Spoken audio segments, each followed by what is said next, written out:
minamahal na mga panauhin. Ang tinatanggap ng City Train sa Vaduz, ang kabisera ng pamunuan ng Liechtenstein.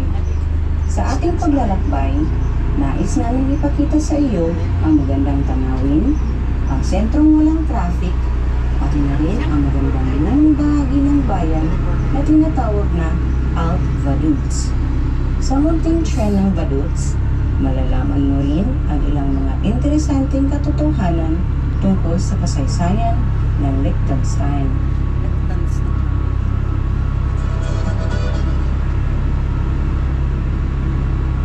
Nagmamaneho tayo ngayon mula sa sentro ng Vaduz, sa pamamagitan ng Nayon hanggang sa Red House. Ang mga tao sa lambak ng Liechtenstein ay kailangang labanan ang tatlong salot sa buong panahon. Ang Ilog Rhine, ang hanging timog na lokal na tinutukoy bilang Föhn, at ang mudslide. Noong Oktubre 20, 1907, ang Föhn ang naging sanhi ng pinakamalaking sakuna ng sunog sa Vaduz. Isang sunog na dala ng marahas na hangin ang nag-iwan sa mga bahay sa kaliwa ng matarik na kalye ng Altenbach na guho. Ang kaakit-akit na Mitteldorf ay ang orihinal na sentro ng Nayon ng Vaduz.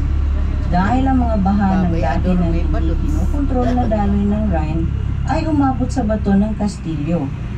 Ang mga unang settler ay napilitang magkolonya sa isang burol.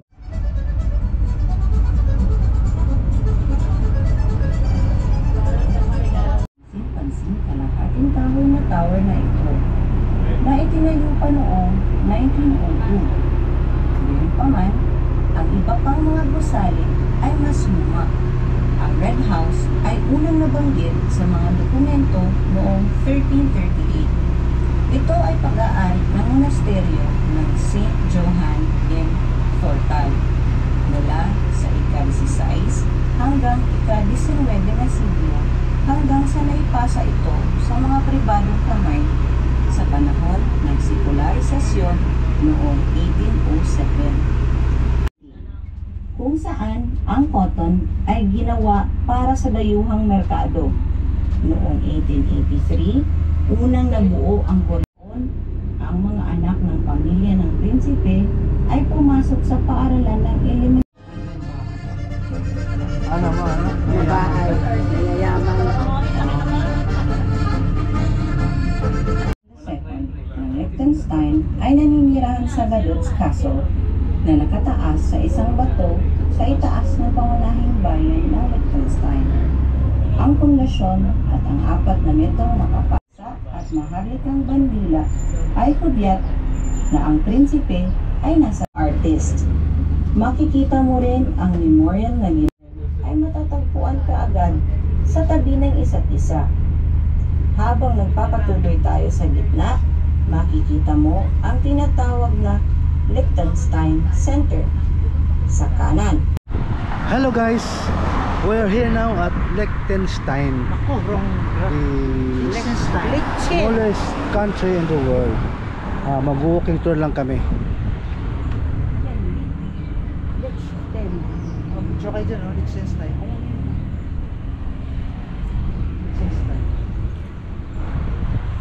Yan ang castle ng king.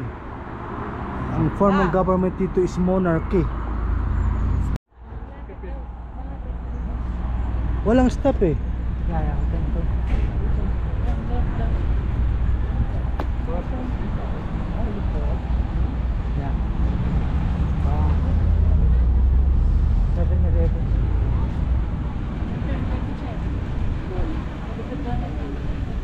Koop.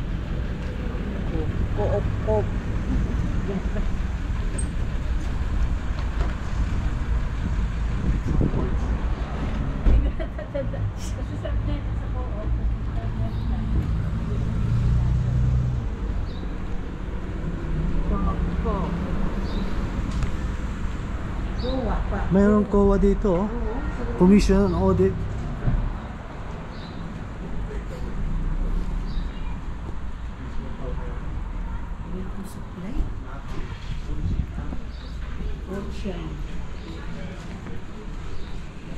dito. Wala silang decaf. Ano to? Kape? Kape? Pero walang decaf. 640 euro yan, euro. Ay hindi, Swiss franc yata ito dito. Ha?